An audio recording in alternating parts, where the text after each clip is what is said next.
तो बच्चों इस वीडियो लेक्चर में हम लोग जो डिस्कस करेंगे वो नाइट्रोजन साइकिल होने वाला है। नाइट्रोजन साइकिल जो है क्लास 8th का एक चैप्टर है जिसका नाम है माइक्रो ऑर्गेनिजम्स फ्रेंड एंड फो। उसमें टॉपिक यूज़ किया गया है। तो नाइट्रोजन साइकिल के बारे में हम लोग यहाँ पर डिस्कस करेंगे। देख सकते हैं आप लोग जो यहाँ पर साइकिल एक बनी हुई है, यही नाइट्रोजन साइकिल। अब इसमें क्या क्या चीज़ें हैं, कहाँ से ये सब स्टार्टिंग होती है, क्यों नाइट्रोजन साइकिल हम लोग पढ़ रहे हैं, ये सब चीज़ें समझना पहले जरूरी है। तो नाइट्रोजन आपको पता है एक बहुत ही इंपॉर्टेंट गैस है। सबसे ज़्यादा ये गैस है जो हमारे एटमॉस्फेयर में प्रेजेंट है। अप्रॉक्सीमेटली अगर देखा जाए तो नाइट्रोजन हमारे एटमॉस्फेयर में 78% प्रेजेंट है। तो 78% हमारे एटमॉस्फेयर में क्या है, नाइट्रोजन है। 21% ऑक्सीजन है। इस तरीके से अलग अलग गैसेस भी हैं जो 1% सिर्फ पाई जाती हैं। ठीक है, तो 78% सबसे ज़्यादा है नाइट्रोजन। अब देखना आपको ये है कि जो नाइट्रोजन का कंटेंट होता है एटमॉस्फेयर में हमेशा सेम रहता है। 78% है तो हमेशा 78% ही रहेगा। ऐसा क्यों है? कभी क्या नाइट्रोजन खत्म नहीं होती है? अगर खत्म होती है तो फिर से वो बन जाती है। तो एक प्रोसेस है, एक साइकिल है जिससे ये खत्म होगी और फिर जनरेट हो जाएगी। ठीक है, यूज़ होगी फिर जनरेट हो जाएगी। तो इस प्रोसेस को क्या कहा जाता है? नाइट्रोजन साइकिल कहा जाता है। अब ये नाइट्रोजन साइकिल किस तरीके से यूज हो रही है, फिर किस तरीके से जनरेट हो रही है, तो ये चीज हम लोग पढ़ते हैं नाइट्रोजन साइकिल में। तो सबसे पहले आप देख सकते हैं यहाँ पे लिखा हुआ है एटमॉस्फेरिक नाइट्रोजन। जो एटमॉस्फेयर में नाइट्रोजन प्रेजेंट है वहां से हम लोग अपनी नाइट्रोजन साइकिल को स्टार्ट करते हैं। तो एटमॉस्फेयर की नाइट्रोजन जो है इसका पहले ब्रेक डाउन होता है, या कह सकते हैं नाइट्रोजन का फिक्सेशन होता है।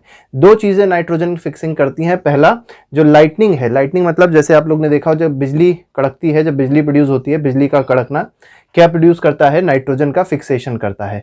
नाइट्रोजन का फिक्सेशन का मतलब होता है नाइट्रोजन को किसी और कॉन्स्टिट्यूएंट में ब्रेक डाउन कर देना, मतलब नाइट्रोजन के मॉलिक्यूल्स में या पार्टिकल्स में, एटम्स में ब्रेक डाउन कर देना। ये हो गया लाइटनिंग। लाइटनिंग ने क्या किया? नाइट्रोजन की फिक्सिंग करी। ठीक है, दूसरा क्या है? लाइटनिंग के अलावा कुछ ऐसे बैक्टीरियाज होते हैं जो नाइट्रोजन को क्या करते हैं? फिक्स करते हैं। जैसे कुछ बैक्टीरियाज हैं और एक बहुत इंपॉर्टेंट याद रखिएगा माइक्रो ऑर्गेनिज्म है जिसका नाम है BGA। BGA का मतलब होता है ब्लू ग्रीन एल्गे। ठीक है, तो ये ब्लू ग्रीन एल्गे जो है ये भी क्या करता है? एटमॉस्फेरिक नाइट्रोजन को फिक्स करने में मदद करता है। अब यहां पर देखिए दो तरीके से नाइट्रोजन का फिक्सेशन हो चुका है, मतलब नाइट्रोजन जो है उसका ब्रेकडाउन हो गया है नाइट्रोजन के एटम्स में। पहला तरीका क्या था? पहला तरीका था लाइटनिंग, और दूसरा मेथड क्या है? कुछ बैक्टीरियाज हैं, कुछ ब्लू ग्रीन एल्गे हैं जिन लोग ने क्या किया? नाइट्रोजन को ब्रेक कर दिया, ये कह सकते हैं फिक्स कर दिया।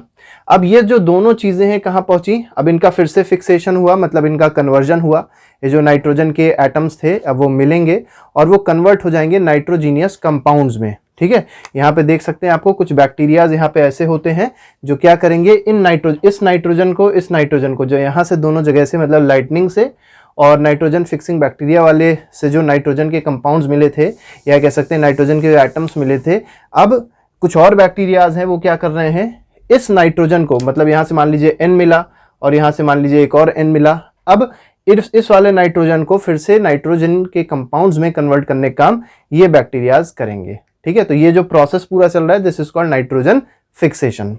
अब हुआ क्या कि जो नाइट्रोजन था, अभी तो नाइट्रोजन जो था वो तो सिर्फ नाइट्रोजन के एटम में टूटा था। अब जो नाइट्रोजन है वो किस में कन्वर्ट हो गया है? तो नाइट्रोजीनियस कंपाउंड में कन्वर्ट हो गया है। इस नाइट्रोजीनियस कंपाउंड को कभी कभी हम लोग नाइट्रेट्स भी कह देते हैं। क्या कह देते हैं? नाइट्रेट्स भी कह देते हैं। और ये करता कौन है? तो कुछ बैक्टीरियाज हैं जो ऐसा काम करते हैं। ठीक है, अब होगा क्या? ये जो नाइट्रोजीनियस कंपाउंड है, जो नाइट्रेट्स यहाँ पर होते हैं, ये सॉइल में डिसॉल्व हो जाते हैं। याद रखिएगा, इस सॉइल में क्या हो जाते हैं? डिसॉल्व हो जाते हैं। और क्योंकि ये सॉइल में डिसॉल्व हो जाते हैं तो ये सॉइल में जाएंगे, सॉइल में डिसॉल्व होंगे। सॉइल क्या करेगा? अब सॉइल में पेड़ उगता है तो रूट्स क्या करती हैं? इस नाइट्रोजीनियस कंपाउंड को एब्जॉर्ब कर लेगी। ठीक है, तो compounds of nitrogen in soil, मतलब यहाँ से नाइट्रोजीनियस कंपाउंड बन चुके हैं और ये नाइट्रोजीनियस कंपाउंड कहाँ पहुँच गए? सॉइल में पहुँच गए। अब सॉइल में क्या था? सॉइल में थी रूट्स। ठीक है, रूट्स में अगर आप देखेंगे तो लेग्यूम्स होते हैं, छोटे छोटे से लेग्यूम्स होते हैं, राइजोबियम बैक्टीरिया होते हैं। ठीक है, राइजोबियम होते हैं। वो राइजोबियम क्या करते हैं? इस नाइट्रोजीनियस कंपाउंड, मतलब नाइट्रोजन को पहली बात वो फिर से नाइट्रोजीनियस कंपाउंड में भी कन्वर्ट करते हैं और साथ ही साथ एब्जॉर्ब भी हो जाएंगे। ठीक है, ये जो नाइट्रोजीनियस कंपाउंड्स है ये अब रूट्स में क्या हो जाएंगे? एब्जॉर्ब हो जाएंगे। ठीक है, तो एब्जॉर्ब हो गए रूट्स में। किसके रूट्स में? प्लांट के रूट में। और प्लांट बड़ा हो गया। ठीक है, तो प्लांट ने क्या किया? इस नाइट्रोजीनियस कंपाउंड को एब्जॉर्ब कर लिया। अब क्या है? इन प्लांट्स की पत्तियों को कौन खाएगा? एनिमल्स खाएंगे। जो हर्बीवोर एनिमल हैं वो क्या करेंगे? इन प्लांट्स की पत्तियों को खाएंगे। फिर ये देखिए प्लांट्स की पत्तियों को किसने खाया, एनिमल ने खाया। अब थोड़े दिनों बाद, कई सालों बाद क्या हुआ, ये एनिमल्स भी मर गए और प्लांट भी डेड हो गया। जब दोनों चीज डेड हो गई और उसके साथ ही साथ जो प्लांट्स, जो एनिमल्स थे, उन लोगों ने कुछ ना कुछ एक्सक्रीशन किया होगा, ठीक है, एक्सक्रीटा निकाला होगा। जो एक्सक्रीटा होता है वो भी कहाँ गया, सॉइल में गया। और जो ये प्लांट्स और जो एनिमल मिले, इनकी भी जो डेड बॉडी थी वो कहाँ पहुंच गई, सॉइल में पहुंच गई। और जब सॉइल में पहुंची इनकी डेड बॉडी, तो क्या हुआ, nitrogenous waste from excretion and death. मतलब क्या हुआ कि ये जो नाइट्रोजीनियस वेस्ट निकला है एक्सक्रीशन से और डेथ से, वो कहाँ पहुंचा, फिर से सॉइल में पहुंच गया। और वो सॉइल में किस फॉर्म में पहुंचा, तो सॉइल में वो नाइट्रोजन के कंपाउंड्स के फॉर्म में पहुंच रहा है। याद रखिएगा कि जो एनिमल्स की डेड बॉडी है, या कहें कि एनिमल का जो एक्सक्रीशन है, प्लांट्स का जो एक्सक्रीशन है, या जो प्लांट्स की डेथ है, या कह सकते हैं प्लांट जो डेड प्लांट है, वो किस फॉर्म में सॉइल में फिर से पहुंच रहा है, कंपाउंड के फॉर्म में सॉइल में पहुंच रहा है।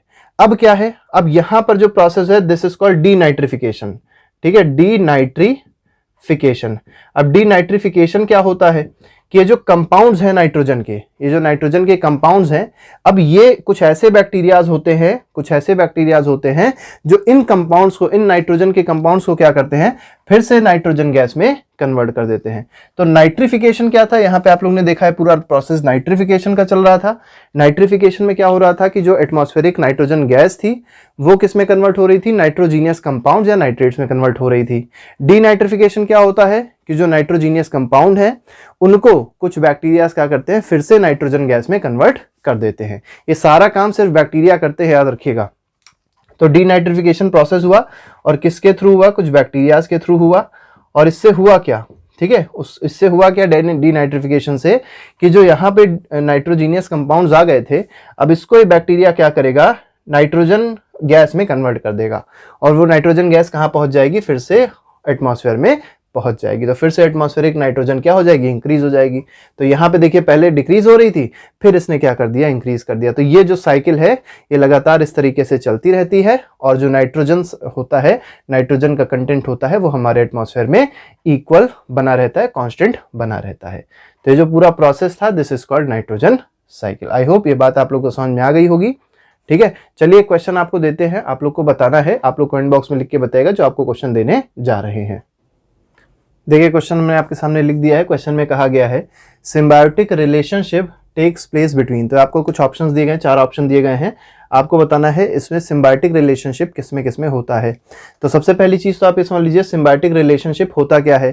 तो जब कोई दो ऑर्गेनिज्म आपस में एक दूसरे की हेल्प करते हैं और अपना जीवन यापन करते हैं, मतलब एक तरीके से कह सकते हैं, जैसे मान लीजिए एक पर्सन है ए और दूसरा पर्सन है बी, ठीक है, ए बी को कुछ दे रहा है और बी ए को कुछ दे रहा है, और दोनों की वजह से, दोनों की आपस में मदद की वजह से दोनों जिंदा रह रहे हैं, ठीक है, दोनों की लाइफ चल रही है।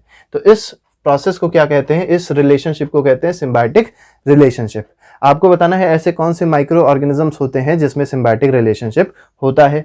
फर्स्ट ऑप्शन दिया बैक्टीरिया वायरस, दूसरा दिया वायरस और एल्गे, तीसरा दिया फंजाई और एल्गे, और चौथा दिया फंजाई और वायरस। तो इसका आंसर आप लोग कमेंट बॉक्स में लिख के जरूर बताइएगा, और जिसका आंसर सबसे अच्छा होगा उसको हम लोग पिन भी जरूर करेंगे। तो आज के लिए फिलहाल इतना ही।